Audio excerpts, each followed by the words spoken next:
Day 1. How it all began. The story of Adam and Eve. Every story has a beginning. I'll bet you've read a lot of books that start with once upon a time or a long, long time ago in a land far, far away. But do you know how your story begins? You might think your story begins when you were born, but it goes back further than that. It goes back before you were born, before your parents were born, before your parents' parents were born. In fact, it goes back before anyone was born, all the way back to the very beginning. And in the very beginning, there was almost nothing. No people, no houses, no animals, no plants, no you, and no me. But someone was there. His name was God, and he was ready to write the greatest story anyone has ever told. It's your story, and my story, and the story of every person who has ever lived. It's a story about how much God loves his people, about how far away God seems sometimes, and about the lengths God would go to get his people back. It's a story about God making the wrong things right and the dark things light. And as it turns out, it's also the story of Christmas. But I'm getting ahead of myself. Back to the beginning. In the beginning, there was nothing but God. So God looked around and said, let's take this nothing and make something. And that's just what he did. He saw darkness and said, sorry darkness, I'm making light. And then he said, hey, that's good. He saw empty spaces and said, sorry emptiness, I'm making planets. And then he said, hey, that's good too.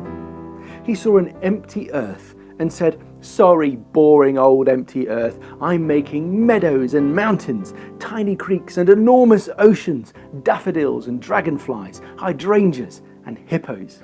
Then he said, hey, all of this is good. And last of all, he made the best part. Can you guess what it was? People.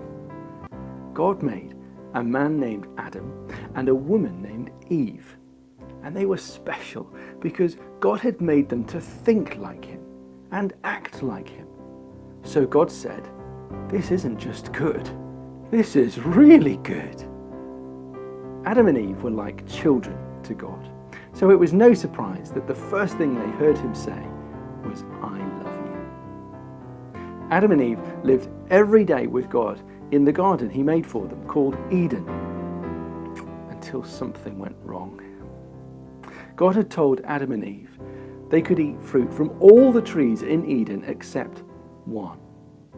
Don't eat from this tree, God said, or the world will fill up with wrong and with darkness. Death will come very close, and I will seem far away. But there was a snake in the garden who lied to Adam and Eve. That's right, a talking snake. It's not wrong, the snake said, and death won't come close at all. Just one bite. What's the worst that could happen? So Eve picked the fruit and ate some. So did Adam.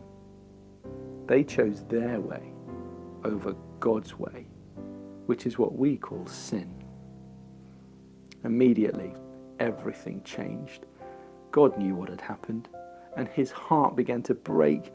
He went to check on Adam and Eve, but all they wanted to do was hide. They didn't want to see him anymore. So God gave them the terrible thing they wanted, to go away from God. God sent Adam and Eve out of the garden and away from him. In the years to come, when life was difficult, when the ground was hard, when the world was filled with wrong and with darkness, Adam would think back to that garden. He would remember the day when God was with him and with Eve. But God couldn't remain. Sin drove him away.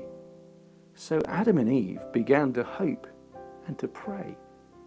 God, will you bring us back one day?